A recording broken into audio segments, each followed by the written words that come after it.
Hello दोस्तों, एक बार फिर से आप सभी का स्वागत है मेरे YouTube चैनल ज्ञान गोल पे। दोस्तों, आज हम लोग पढ़ने वाले हैं संविधान से संबंधित मौलिक अधिकार के बारे में। और मौलिक अधिकार से संबंधित पार्ट 1 मैंने अपलोड कर दिया है। अगर आप लोग उसको नहीं देखे हैं तो पहले उसको जाकर देखिए। तो आइए शुरू करते हैं। आज का हमारा जो चैप्टर है वह है मौलिक अधिकार। तो सबसे पहले मौलिक अधिकार जो है वो हमारे संविधान के भाग 3 में इसका वर्णन किया गया है और अनुच्छेद 12 से लेकर 35 तक इसका वर्णन किया गया है। ठीक है, तो आइए शुरू करते हैं।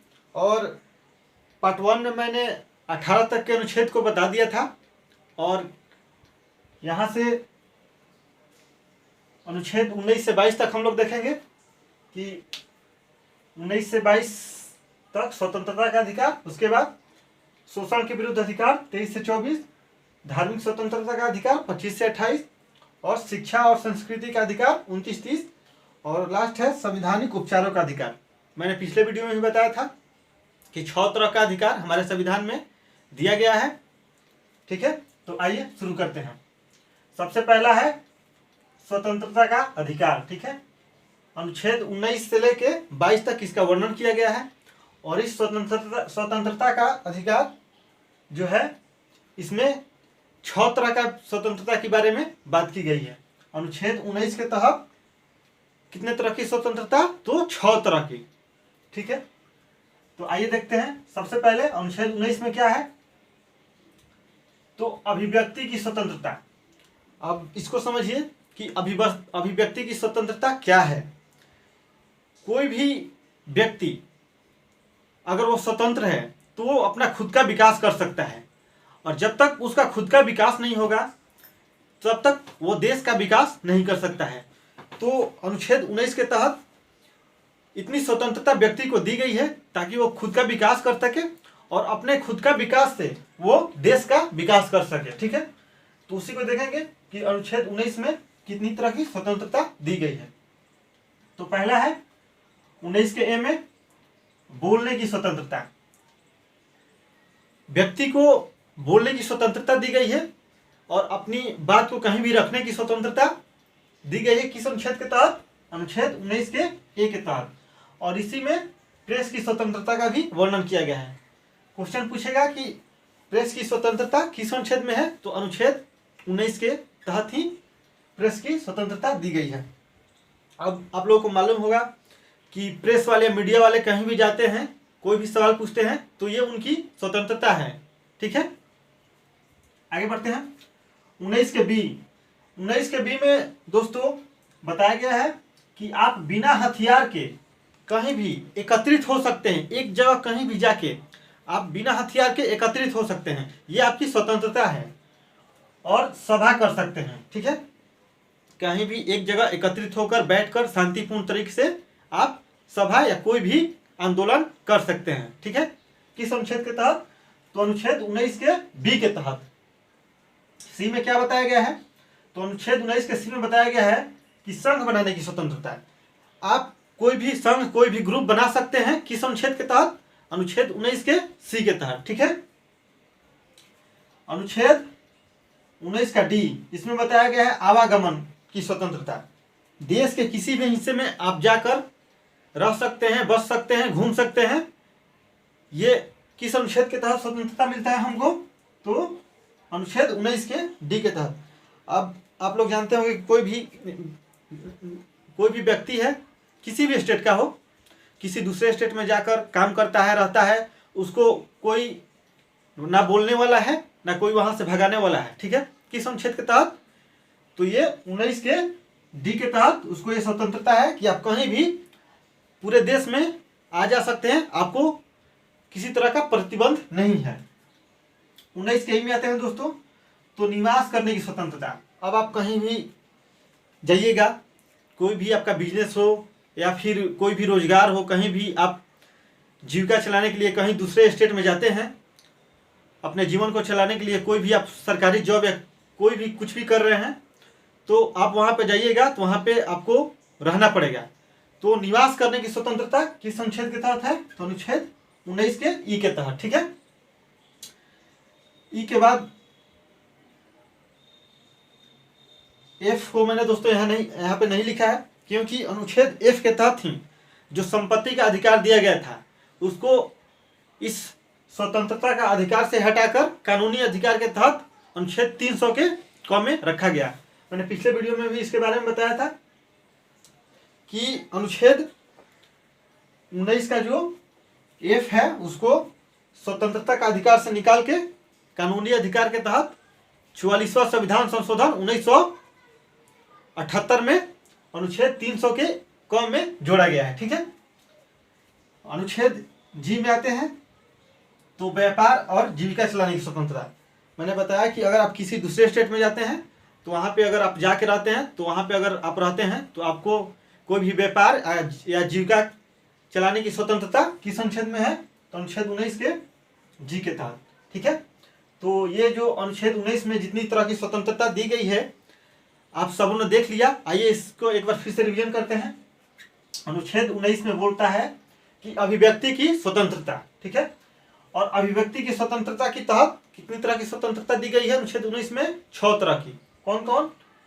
अनुच्छेद 19 के ए में है बोलने की स्वतंत्रता या प्रेस की स्वतंत्रता। अनुच्छेद बी में है बिना हथियार के एक जगह एकत्रित करने की स्वतंत्रता, एकत्रित होने की स्वतंत्रता या कोई भी सभा करने की स्वतंत्रता। अनुच्छेद 19 के सी में है संघ बनाने की स्वतंत्रता। अनुच्छेद 19 के डी में है कहीं भी पूरे देश में आवागमन आने जाने की स्वतंत्रता। अनुच्छेद ई में बताया गया है कि निवास करने की स्वतंत्रता। और अनुच्छेद जी में बताया गया है व्यापार और जीविका चलाने की स्वतंत्रता। ठीक है, तो ये आप लोग अनुच्छेद 19 की स्वतंत्रता को आप लोग याद कर लीजिएगा। आगे बढ़ते हैं।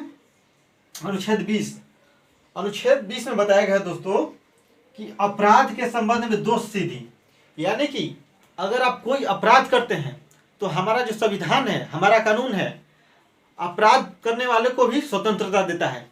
और इसको भी तीन तरह की स्वतंत्रता है। आइए देखते हैं कौन कौन सा है। पहला है अगर आप कोई अपराध करते हैं तो अनुच्छेद 20 के तहत पहला स्वतंत्रता है कि अगर कोई अपराध करते हैं तो एक अपराध के लिए आपको सिर्फ और सिर्फ एक ही बार सजा दी जाएगी। ऐसा नहीं है कि आप एक अपराध करते हैं और आपको बार बार उसी अपराध के लिए सजा दी जा रही है। तो एक अपराध के लिए सिर्फ एक ही बार सजा दी जाएगी। किस अनुच्छेद के तहत? तो अनुच्छेद 20 के तहत। 20 के ए में ये बात बताया गया है। अनुच्छेद 20 के बी में क्या बताया गया है कि उसी समय के कानून के तहत सजा दी जाएगी। अब देखिए, अगर आप अभी अपराध करते हैं और आपको सजा मिल रहा है 5 साल के बाद, या फिर जैसे कि आप लोगों को मालूम हुआ कि हमारा जो ये कानून है, संविधान है, इसमें क्राइम करने के कुछ दिन बाद सजा मिलता है।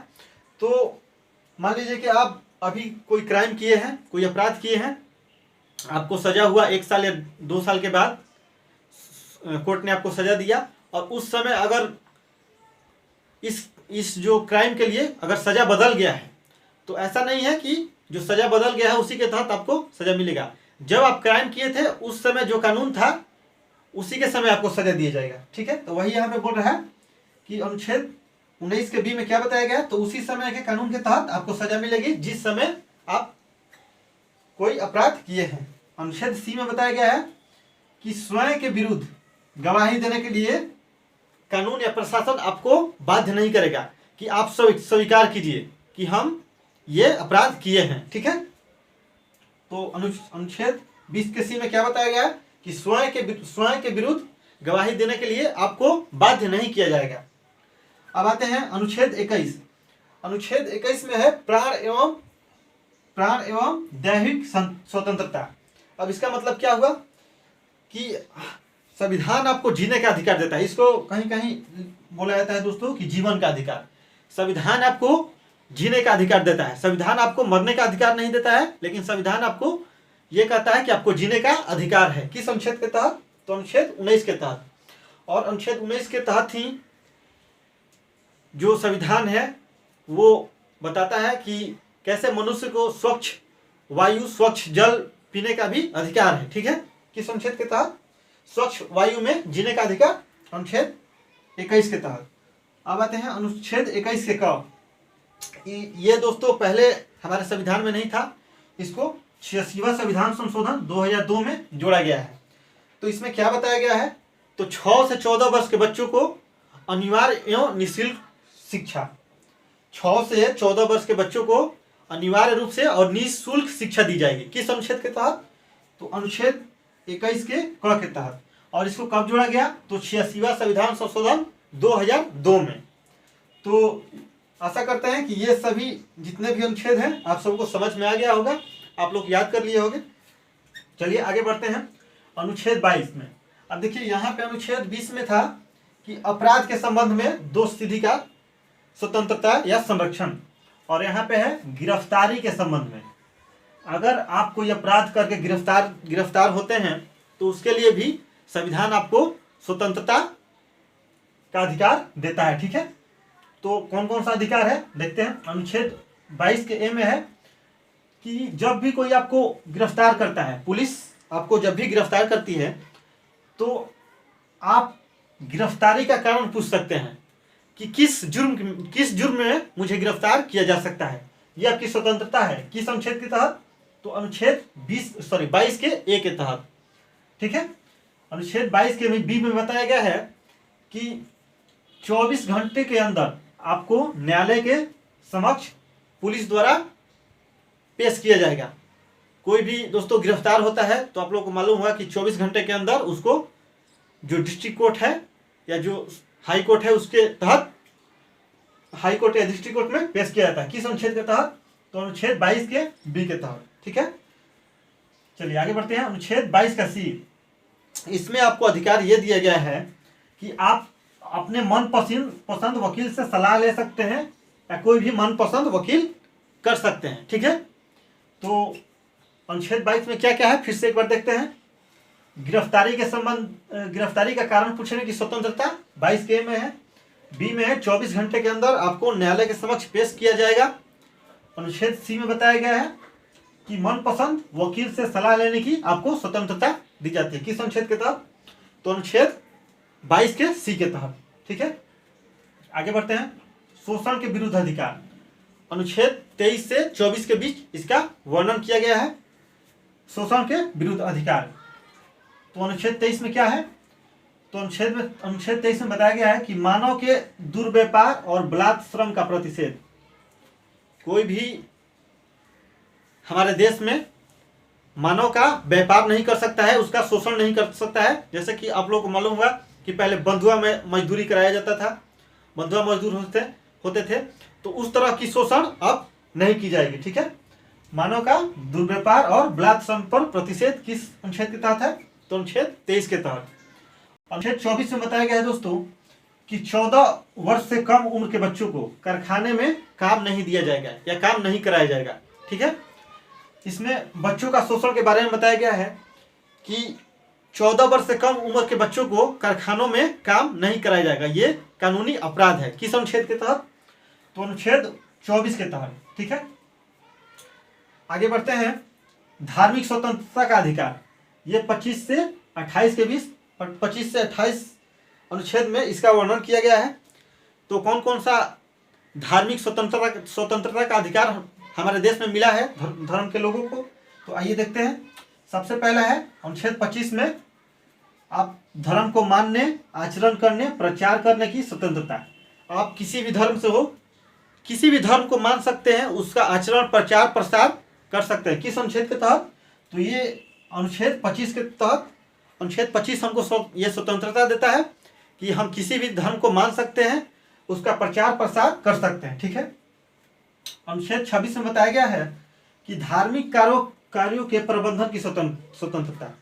कोई भी धर्म में आप धार्मिक कार्यों का जो प्रबंधन है उसकी स्वतंत्रता किस अनुच्छेद के तहत, तो अनुच्छेद 26 के तहत। ठीक है, यहाँ पे आप लोग कीवर्ड पकड़िएगा कि धार्मिक कार्यों को प्रबंधन करने की स्वतंत्रता किस अनुच्छेद के तहत, तो अनुच्छेद 26 के तहत।